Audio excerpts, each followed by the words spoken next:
Hey guys, Jason here with a Duel Masters set reaction video. Today we are covering DMPP-27 Disaster of X. Now I call these set reaction videos because honestly I don't think I'm good enough or knowledgeable enough at the game to properly review these. I don't think it's even appropriate for me to try to give my opinion or assess whether a card is good because I'm just going to get it wrong, I feel like. Anyway, I think if you enjoy our DMP coverage, this is kind of like the last bit of it because we're not making the DMP stuff anymore. And I figured, even with us stopping, let's just I'll at least try to cover all of the sets for the rest of the year before we, call it, right? We'll close out DMP year 5 in a nice-ish kind of way. So I guess if you like the DMP content, sorry for starting the video with the depressing news, but let's take a look at some of the details from this new set. So it introduces the Forbidden Super type and Impulse card type, so very interesting. We've also got some new rarities, the Forbidden Legend card rarity, and okay, I can see there's Legend cards, Forbidden Legend cards.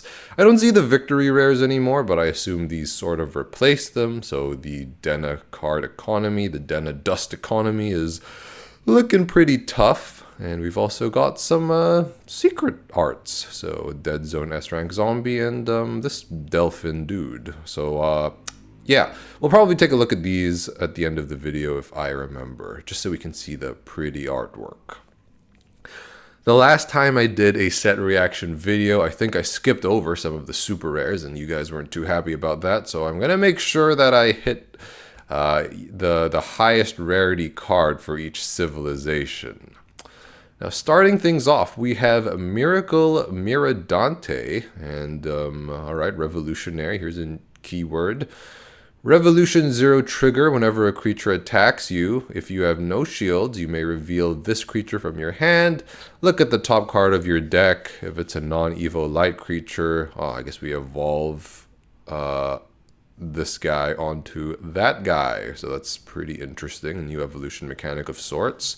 It's got blocker, triple breaker, and when he enters the battle zone or attacks, your opponent's commands can't attack until the start of your next turn. I guess the game breakingness, the power of this ability, I guess, really depends on how prevalent command creatures are in the meta. Based on what I remember, I feel like they're putting out commands for everything, like every civ has their own version of a command, so that could be pretty good. But, I mean, this guy is kind of RNG focused, but then not really, right? Like if you make your deck with a lot of light creatures, with which vary in cost, could be pretty good. I guess we have to assume this guy's pretty good because he is of the highest rarity. He is a leg rare. Okay, very interesting. So no super rares I'm seeing. We've just gone from the leg rare to the very rares. It's pretty wild though. You got some like non-very rares or super rares that have the full art format. This guy is pretty wild looking, and this thing is even more wild looking. I want to take a look at this guy. I want to take a look because he has some interesting artwork. So we have Deus, 9 Extremes Revolution. Apparently he's Angel Command. He doesn't look like the Angel Commands from the TCG. Obviously, in the greater timeline, that was a long time ago.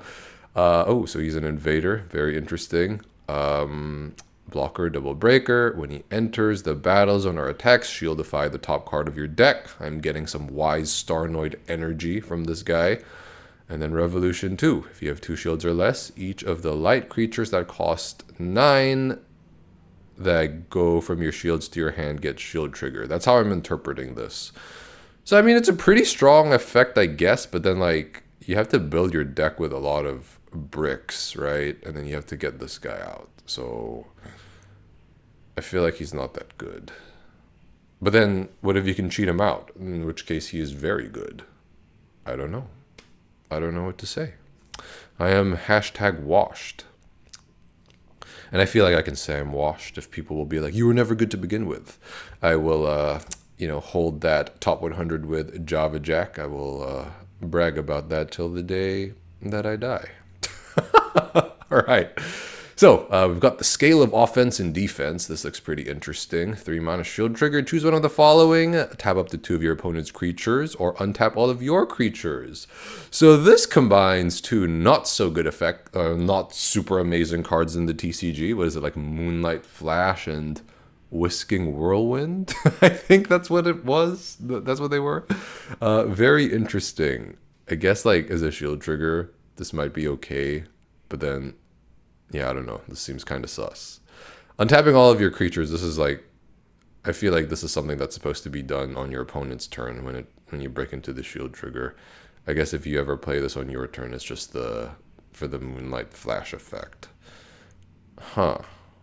Okay, anyway, moving on. Let's move on to the water section.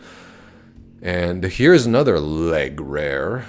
We've got Gyujin Maru Legendary Identity. His race is the answer. Wait, I want to look at... I just realized his mana cost is also 51, and he has 51,000 power. Very interesting. I don't know how to process this information. All right, so the answer doesn't have a lot of coverage on the wiki, so I assume it's not that important. So, Genius Sympathy. Wait, what is Genius Sympathy? I must know. And how does it differ to regular Sympathy? Unlike regular Sympathy ability that reduces cost by 1, the cost of the card is reduced by 10 for each of your suitable creatures. However, due to this, the creature has an extremely high cost of 50. Okay, right. That makes sense. So you can only summon this guy using his Sympathy ability. But I mean, how hard is this really? Interesting. All right. So when you summon this into the battle zone, your opponent shuffles all their creatures into their deck. If your opponent has put 6 or more creatures into their deck, this way you win the game. Okay, I feel like winning through this effect is like not the easiest, but I mean it's not a bad it's not a bad upside to have, and like I don't know. This guy seems kind of like a meme, but I kind of like him. Maybe you just play this guy in, I don't know, is Giga Blizzard still relevant in All Division? I feel like you could play it in those sorts of decks because, you play a bunch of weenies, you unlock the Genius Sympathy pretty easily, and, he's a pretty big body. World Breaker. I feel like this guy's pretty good. I feel like he's good. I don't know if I'm just saying that because I like him and my mind is stuck in the past, with these water-type rush decks, but, yeah. Let's take a look at another guy. This guy is a super rare Adamski Srank Space. So he's a Magic Command and an S-rank invader. Not just an invader, not an A rank or a B rank, but an S rank. I feel like this guy should be pretty good. So he has S-rank invasion space water command. Okay, I'm going to have to keep looking up a bunch of stuff. S-rank invasion is a keyword. Okay. It is an attack trigger ability. Ah, right. So I think this is kind of like the rush deck that Andrew and I played many months ago. Okay, interesting. He cannot be blocked. When this creature would break a shield, put the top 2 cards of your opponent's deck into their graveyard instead. Wait, what? Whenever this creature would break a shield, it says instead. So I guess this guy does not aim to break shields. This guy aims to mill the opponent. That seems kind of difficult. So I don't quite know how to process this guy. I am not that keen on him unless we have some like amazing mill deck or card interaction that works with him. Interesting. I'm seeing a lot of like robot themed cards here. Are the Great Mechas still back? Oh, yes, they are in the format. And I feel like Giga Blizzard's in the format, right? So, maybe I should start playing again. But it's too difficult. It's not an easy game to keep up with, fellas. It's not easy. Ooh, look at this spell. I like this one. It's showtime. So 8 mana spell. If your opponent puts any number of non-evolution creatures from their hand into the battle zone, what? Then you may summon a creature that has total cost the same as or more than the creatures that has the highest cost from among them for no cost. I feel like this is not very good because your opponent can put any number of creatures and then you may only summon one creature. But you put in something like with a Balam style effect to negate that card advantage. And this seems pretty gimmicky to me. But then like maybe you played with this guy because he is on the artwork. You play Showtime with Gyujin Maru.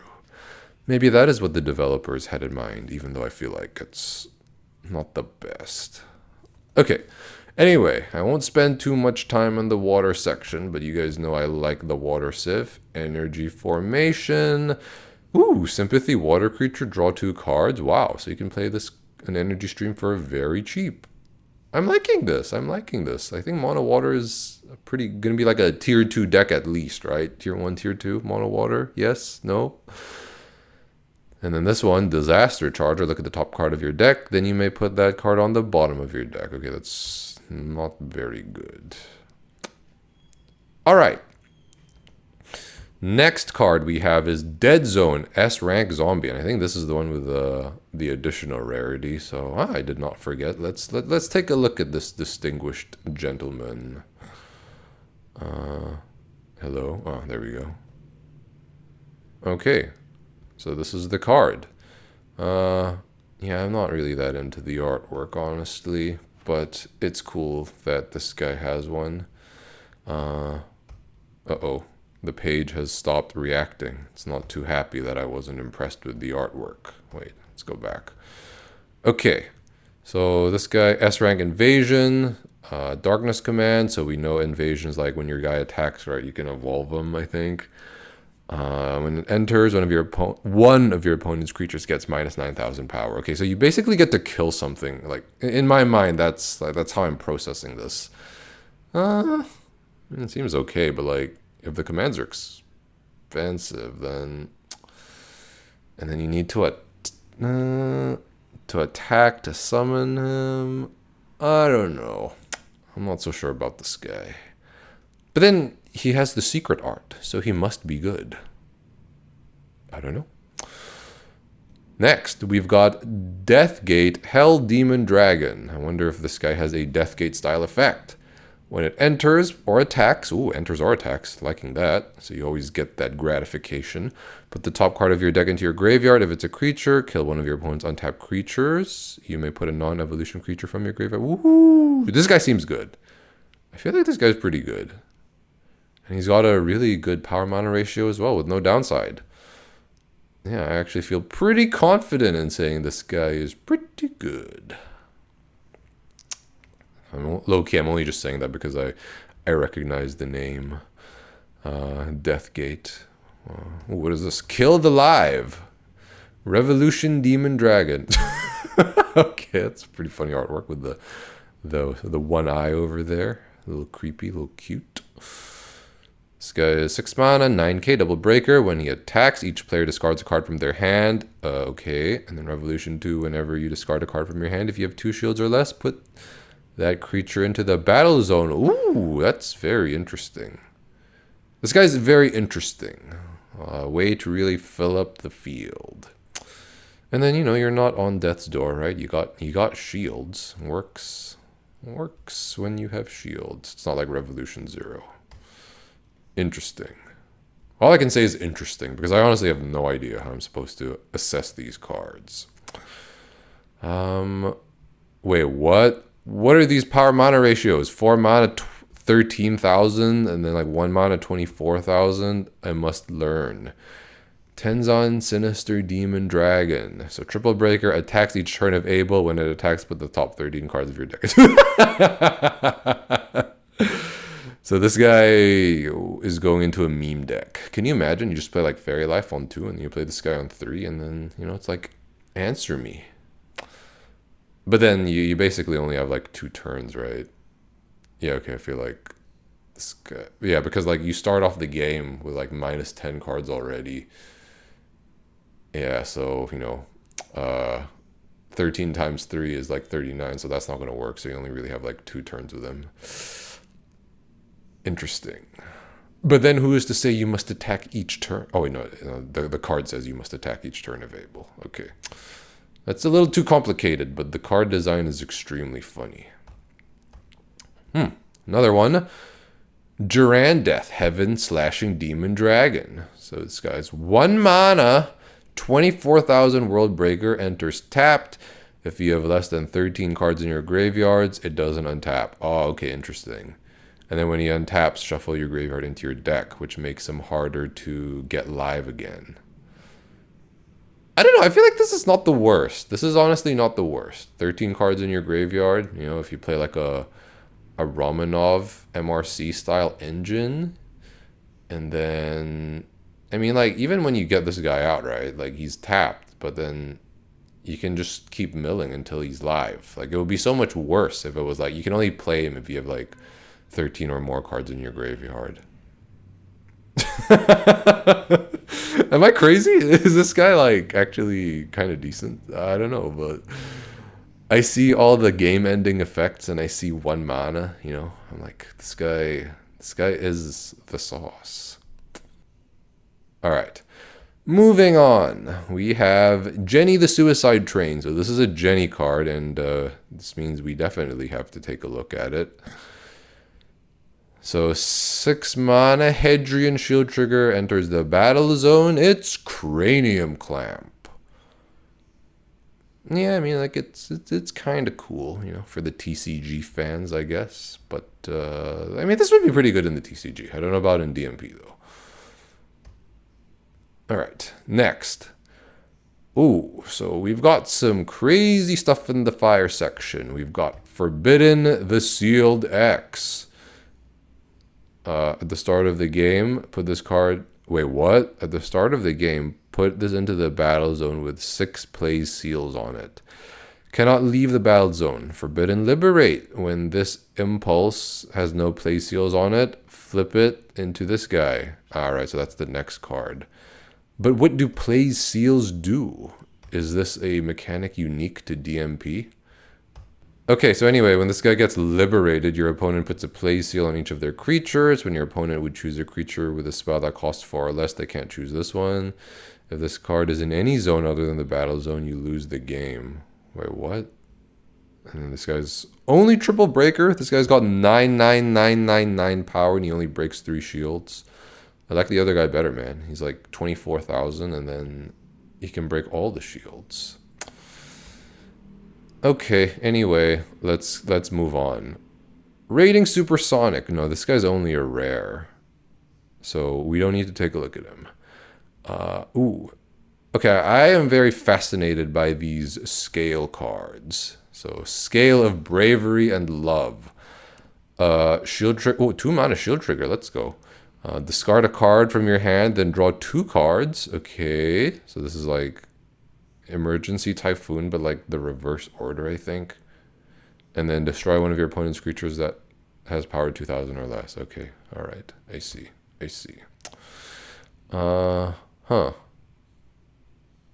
Okay, nothing too interesting here that I can see. And then in the comments, you guys are going to be like, Jason, you skipped over this card. It was so amazing. How could you skip over my favorite card?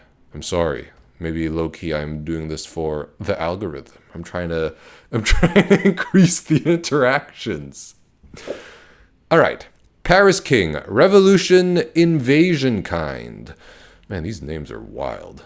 So this guy's a Jurassic Command Dragon, so more with the commands. So evolves off any creature, I guess. And then the invasion is creature that costs 5 or more. Maybe not. Triple Breaker. Your cards in the battle zone are considered to be cards of every civilization. Revolution 2, if you have 2 shields or less, your creatures cost 5 less to summon, but can cost less than the number of their civs. Fair enough. This guy seems kind of gimmicky to me. Yeah, I'm going to say he's kind of gimmicky. And this is the one of the ones that I'm like more sure about. So I look forward to being told that I'm wrong about that. But yeah, I'm kind of sure. So here we go. Here's another one. Sandmad S rank tribe, not A rank or B rank tribe. He is of the S rank tribe. Wait, 3 mana, 3k evolution. What is happening? Oh, he's a gorilla command. Interesting. I have not come across this race before. Evolves off nature creature that costs 3, exactly 3. S rank invasion tribe, nature creature that costs 3. Fair enough. If you have 3 or more creatures, this gains triple breaker. When this enters the battle zone, if there are 4 or more creatures in the battle zone, put a creature except this dude into its owner's... I don't know about this guy. I'm not really feeling him either. Yeah. Yeah, no. It just seems like a lot. That's all I can say. Oh, what is this? Boulder of Revolution. From a distance, I feel like this is supposed to be a wolf's head, but from a distance, it looks like evil Easter Island head. Anyway, let's take a look. Let's take a look at Boulder of Revolution. Revolution 0 trigger. When a creature attacks, if you have no shields, can cast this for free.